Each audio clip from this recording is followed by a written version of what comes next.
Hey everyone, and welcome to today's Jungle Daily, where we'll be attempting to challenge some of the ideas that you have about how and where to gank. To do this, we'll be examining a game from our challenger consultant, Firefly, where his top and bottom lanes lose very hard. So here's a little preview of what we're going to be seeing throughout this video. So right here is Firefly on Rek'Sai, and what is going to happen very quickly in this game is his top laner GP is going to start getting pushed in and losing and actually feeding a bit, and the same thing is going to start happening in the bottom lane despite this incredibly strong lane here.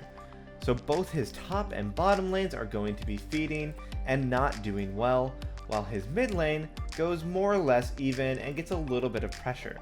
Now what he has to decide is whether he wants to continue pushing any advantage that might exist in the mid lane, or does he try to help out his losing lanes here and kind of try to salvage that. So that's what we're going to be looking at in this video. And to instantly spoil the question I just posed, Firefly is going to decide to focus on his only good lane, mid. There are a couple of reasons for this, but the one I want to focus on today is this: the way pressure correlates with gankability. What do I mean by pressure correlating with gankability? Well, a lot of you might generally think that a lane being pushed up like this means that it's pretty gankable for Firefly to come in here since Rengar is so pushed up. And that definitely can be true, especially in the early game where there aren't as many wards available for the person who's pushing up. But after that, and even sometimes in the early game, this pressure actually makes him harder to gank. It means he's going to be up in experience, he's up in gold, he has more time to leave lane and go grab scuttle or place wards while the wave is up against the tower. Alright, let's now hop into the game. And right away we're going to see the world's best player, I'm a cutie pie, being killed for the first time in his legendary career. This is going to make top lane difficult, and Firefly can know right away that ganking this lane could be a real challenge. After the rough start, Rek'Sai has to improvise a jungle route, going red, raptors, then scuttle because he's low and without smite. He briefly considers a gank bottom, but he's still level 2, so he heads back to his jungle to farm some more, having regened off of scuttle and gotten his smite back up. And here's where we'll see him beginning to implement his plan for the game: avoid his losing lanes and focus mid. At this point, just 3 minutes into the game, his top laner has died twice, and his bot lane has died once. So, he heads mid where he sees Xin Zhao. Let's see what happens.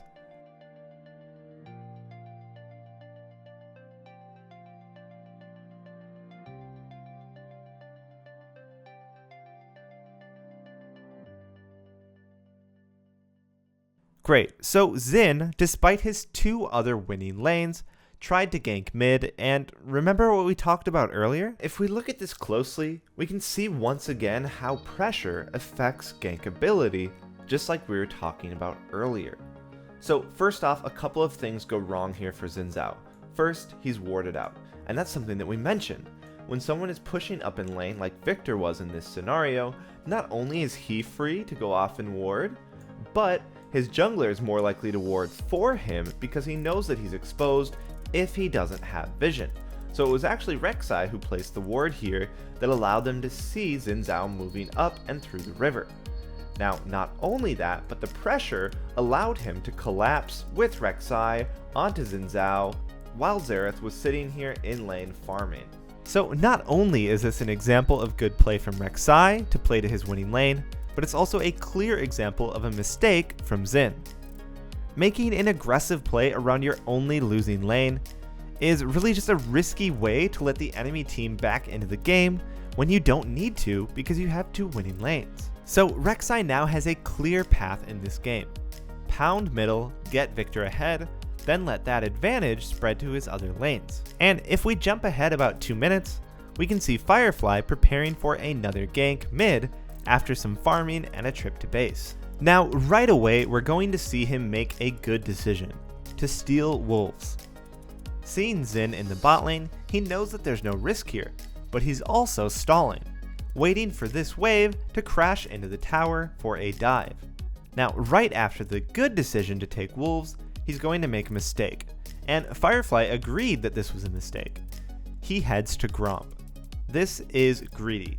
It's greedy because he wants to time his gank with the wave being at tower. Now, many of you are probably already aware of this, but in case you're not, here's why it's great to time a dive with minions. First and most obviously, it allows you to walk up and get in range of your opponent without the tower hitting you. The tower's already going to be hitting minions, and it's not going to start instantly blasting you the second that you walk up, allowing you to set up and get in position before taking tower aggro. Now beyond that, against a champion like Xerath, it's really nice to have something around to block skill shots. So let's say that Xerath would want to try to stun out Victor. Now, if there's a minion, Victor can stand behind the minion, and Xerath E is never going to hit him. He doesn't have to dodge, he doesn't have to do anything. So that's where minions can kind of run interference for you, not only on tower shots, but also blocking abilities from your opponent. Beyond that, let's say that Xerath is able to clear this wave out, and then he dies. He doesn't miss nearly as much. If you're able to kill someone right as the wave is coming into the tower, they're just going to lose more and your gank is going to be more effective. So as we can see, it takes Firefly too long to do Gromp, even using Smite to rush it down. And by the time he reaches mid, the entire wave has been killed. Now, he still goes for the gank because it's a flashless Xerath and they have a ton of damage, but as we can see, Victor gets hit by E, which the minions would have blocked, getting him low on HP and allowing Xin to come in for the cleanup kill.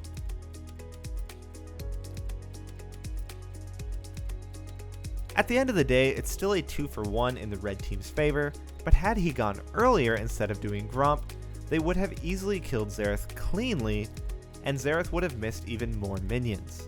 Now, 2 minutes later, we see Firefly once again in an aggressive position around his winning mid lane. Do you see the pattern? And we're going to see him move into position to gank while also dropping a ward to make sure that Xin isn't there waiting. And let's quickly watch what happens here as another great example of Firefly continuing to punish mid before we jump back and examine a couple of micro plays that happen in this gank. See if you can catch any as you watch. Awesome, another easy kill mid. But let's examine some things more closely. First, look at where Firefly directs his tunnel. Behind Xerath, right? This is a great general Rek'Sai tip for all ganks that will allow you to knock up your opponent even when they flash to the other side of you, like Xerath does in this clip. The second micro interaction that I want to examine for this gank is the exact moment that Firefly decides to tunnel in. Let's watch that again. What do you think he was waiting for that made him go in at the exact moment he did? Why not 5 seconds earlier or a couple seconds later? If you caught on to the fact that he was waiting for Xerath to charge up his Q, awesome job, because you're absolutely right. This is a great tip for ganking Xerath because 2 extremely helpful things often happen while Xerath charges Q. First and most obviously, he moves forward, which we can clearly see here. Look where Xerath is when he starts charging, and look where he is when he releases it. He's just in a more exposed place after releasing the Q. And the second thing that will often happen when a Xerath uses Q is that his camera will move up in front of him, giving him less visibility behind him where you're often going to be ganking from. Here's a quick custom example I made of this. Notice how, to get full vision of the Q skill shot indicator, the camera moves up in front of Xerath. This makes it very possible that he would see Rek'Sai coming a moment later. Awesome, so at this point, Rek'Sai has made 3 great successful proactive plays around mid.